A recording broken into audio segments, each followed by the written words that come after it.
बदसूरत कौवा। एक बार एक कौवा नीम की टहनी पर अब बैठकर अपने स्वभाव अनुसार काँव काँव कर रहा था। तभी किसी ने उसको पत्थर फेंककर भगा दिया। कौवा बहुत निराश हुआ और सोचने लगा कि आखिर लोग मुझसे इतनी नफरत क्यों करते हैं।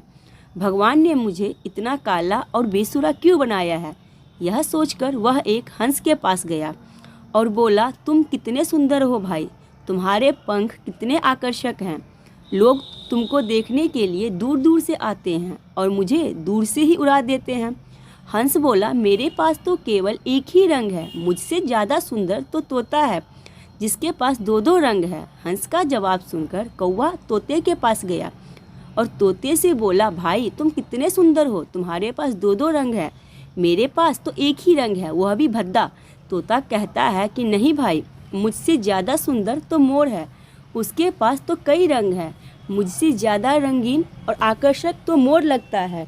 और कौवा मोर के पास गया और बोला, मोर भाई, तुमसे खूबसूरत और मुझसे बदसूरत इस धरती पर कोई नहीं है, क्योंकि लोग तुम्हें देखने दूर दूर से आते हैं और मुझे दूर से ही पत्थर मारकर भगा देते हैं। कौवे की बात सुनकर मोर उदास होकर बोला, ऐसा मत कहो भाई, इस पूरी दुनिया में तुम ही भाग्यशाली हो, तुम्हें ना तो कोई पकड़ता है और ना ही कोई पिंजरे में रखता है। और मुझे देखो, मेरी इस सुंदरता ने मुझसे मेरा पूरा परिवार छीन लिया, सभी को पकड़कर पिंजरे में डाल दिया है। कुछ दिनों बाद मुझे भी पकड़कर पिंजरे में डाल दिया जाएगा। मोर की बातें सुन कौवा उसको सांत्वना देकर वहाँ से चला गया। कौवा वापस नीम की टहनी पर आकर बैठ गया और सोचने लगा कि वह कितना मूर्ख था, इस दुनिया में उससे खुश पंछी तो कोई और है ही नहीं।